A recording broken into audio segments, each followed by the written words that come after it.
예, 몰타는 이제 우리나라 사람들이 사실은 몰타를 잘 모르고 그냥 관광하는 곳 이렇게 이해하고 있죠. 그간에는. 근데 사실은 몰타는 우리가 이해해야 될 점은 영국에 한 200년 동안 영국의 식민지였다가 1964년대에 독립한 국가입니다. 그래서 시스템이 영국과 비슷합니다. 그래서 사실 영국이 규제라든가 이런 것들이 아주 잘하는 나라거든요. 마찬가지로 이제 영국, 싱가포르, 호주, 뉴질랜드, 몰타, 캐나다 이게 한 영연방 국가로서 그런 규제들이 아주 잘하고 있고 그래서 마찬가지로 금융이라든지 이런 것이 강한 나라입니다. 그래서 그런 어떤 우리나라가 가진 오해들은 참 불식시켜야 된다 이렇게 생각을 하고 있고요. 그래서 몰타가 핀테크와 이 블록체인에 대해서 어느 날 갑자기 한 나라가 아니고 바로 그런 오래된 그런 전통이 있는 그래서 사실은 이 블록체인도 다른 어떤 나라보다도 잘하고 있다 이렇게 보여지고 있습니다. 그 나라는 작은 나라라는 거죠. 규모가 소국이라는 거죠. 41만 6천 명 정도 되는 우리나라는 경제적으로는 이제 우리나라는 대국이죠. 세계 한 10위권의 대국이고 거기는 단 그 GDP는 우리나라나 거기나 비슷합니다. 상당히 한 근래 6년간의 2위에서 가장 높은 경제 성장률을 가졌고요. 그런 데는 이제 지금 현재 있는 정부, 다시 말해 지난 7년 전에 노동당 정부가 들어서는데 무스카트 수상과 그다음 이제 지금 이 혁신을 주도하고 있는 스킨베리 장관이라고 그 두 사람이 주도하고 있는 혁신이 상당히 큰 영향을 미쳤습니다. 우리나라하고 비슷한 점은 바로 그런 혁신을 하고 있다는 것들. 그다음에 또 하나는 분야가 비슷하다는 거죠. 다시 말씀드리면 핀테크, 블록체인, 바이오, e스포츠, 그다음에 사이버 시큐리티, 아이게이밍 이게 바로 그 나라가 혁신을 하고 있는 분야거든요. 주도하고 있고 정부가 적극적으로 뒷받침하고 있는 곳이에요. 우리나라랑 그런 혁신의 DNA가 비슷한 나라입니다. 분야도 비슷하고 하고자 하는 역할도 비슷하고 다만 나라의 규모가 다르다 보니까 방식이 좀 다르고 대신에 거기는 우리나라보다는 조금 더 규제라든가 이런 것들을 영국의 전통 때문에 훨씬 더 합리적으로 잘 풀어내고 있다. 그리고 자기들이 무엇을 해야만이 주도권을 가지고 블록체인의 주도권을 가질 수 있다는 것을 너무나 잘 알고 있는 나라인 것 같아요. 그 나라는 전 세계에서 처음으로 블록체인과 관련된 법을 만들어서 세계에서 적어도 그 나라에 와서 그러한 블록체인 법에 의해서 라이센스를 받게 되면은 글로벌한 경쟁력을 가지게 만드는 그런 나라입니다. 그래서 그걸 가지고 좀 세계의 혁신을 좀 가지고 자기 경쟁력을 높이는 그런 나라라고 보여집니다. 일단은 뭐 세 가지 법안을 설명하기 전에 약간은 이제 이 법이라는 게 뭐냐에 대해서 간단하게 특히 이제 이런 규제와 어떤 규제 프레임워크라고 하는데 어떤 그 각 나라가 가지고 있는 환경은 다르기 때문에 또 산업적 목표 이런 것들이 있기 때문에 규제 프레임워크라는 부분들을 그러니까 레귤레토리 프레임워크라고 하는데 그것은 각 나라마다 설계죠. 규제에 대한 설계가 좀 달라야 되거든요. 근데 우리나라는 이제 아까 말씀드렸던 같은 점도 있고 차이점도 있거든요. 차이점은 말씀드렸지만 그 나라는 소국이라는 거죠. 그 나라는 누군가가 와서 그게다 헤드쿼터만 만들고 뭔가를 하더라도 그래서 그 나라는 충분히 먹고 사는 나라예요. 41만 6천 명이기 때문에.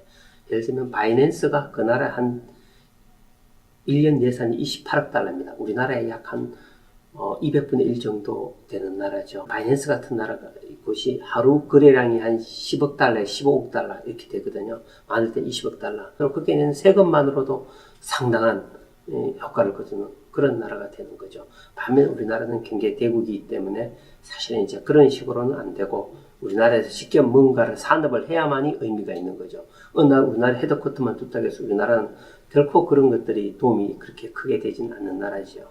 그런 점이 차이기 때문에 이 규제 프레임워크도 좀 달라야 된다. 이렇게 먼저 모두에 말씀드리고요. 그러면서 이제 우리가 몰타가 입법은 아주 잘했습니다. 자기들에 맞게 그 다음에 합리적으로. 한계법은 바로 블록체인과 관련된 그것을 관할하는 관청에 관한 법입니다. MDIA라고 몰타 디지털 이노베이션 어소리티라는 그 기관을 설립하는 법이고요. 그 다음 두 번째 법이 DLT 법이라고 해서 다시 말해서 분산 장부, 다시 말해 블록체인에 대한 규정, 정의를 담고 있는 것이 어떤 것이 블록체인이다라고 규정을 하고 있는 법입니다. 그래서 상당히 이제 기술적으로는 의미가 있죠. 그다음에 세 번째 법이 이제 우리가 생각하는 가장 실질적인 내용을 많이 담고 있는 법인데요.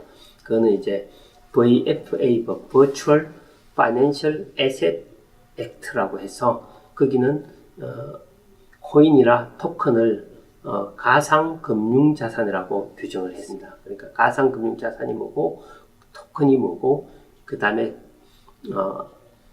전자화폐가 뭐고 이런 식으로 개념 규정을 정확히 내리고 그 규율 대상을 VFA 토큰은 아니고 VFA만 그 규율의 대상으로 삼고 있고 그것만이 상장 ICO를 할 수 있다. 그리고 상장을 할 수 있다. 이렇게 규정을 하고 있고요. 그래서 그 규정과 하는 것들을 자세하게 절차로 담고 있습니다. 다시 말하면 이제 VFA에 어떤 것이 VFA에 해당되는지를 규정을 정리하고 그리고 그것에 대해서 어떻게 발행을 하고 어떻게 상장을 하는지에 관해서 자세하게 법에서 규정을 하고 있고요. 그 다음에 그것을 해주는 사람을 VFA 에이전트라고 해서 그것을 국가에서 자격증을 주게 되어 있습니다. 그 다음에 이제 VFA 그러니까 가상금융 자산에 대한 서비스 내용에 대해서 한 4가지를 분류하고 있습니다.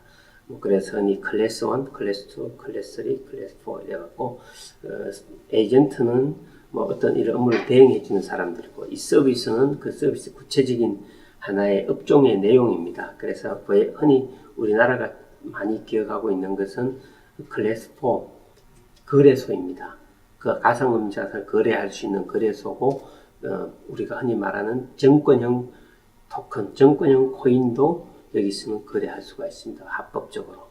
그런 점들이 이제 이 법에 관한 전반적인 모습이고요. 하나 더 첨언하자면은 이 가상금융자산법은 EU의 정회원이 있기 때문에 마찬가지로 EU 전체에 나름대로 같은 효력을 발휘하고 있습니다. 그리고 그 나라가 자기 혼자 마음대로 만든 게 아니고 적어도 EU 전체의 금융청하고 얘기하면서 전체 어긋나지 않게 전체 방향과 이렇게 만들었기 때문에 상당히 법 자체가 잘 정돈된 법입니다. 그 나라에서는. 그래서 ICO를 하려면 ICO VFA 에이전트에 가서 의뢰하고 기술적인 것도 검토를 하고 이렇게 덱스도 검토를 받아서 절차대로 쭉쭉 하면은 아주 ICO를 할 수 있는 그런 기회가 생기는 거죠. 글로벌하게. 그리고 거기서 만들어진 법이기 때문에 우리나라랑 EU랑 FTA가 체결되어 있기 때문에 거기서 법률에 의해서 만들어진 것은 우리나라에서도 거의 법률과 동일한 효력을 원칙적으로 갖게 되거든요. 사실은 그 점이 또 되게 우리나라 이 ICO나 우리나라 블록체인 하는 업체들에게는 되게 중요한 요소가 될 겁니다. 사실 우리나라는 지금 법이 없기 때문에 사실 불법적으로 해하는 경우도 많은데 적어도 몰타의 법률에 의해서 몰타가 만들어진 법에 입법에서 우리가 한다면은 한 EU 간의 FTA에 의해서 우리나라에서도 무언가 합법적으로 할 수 있는 길이 열려져 있다. 이렇게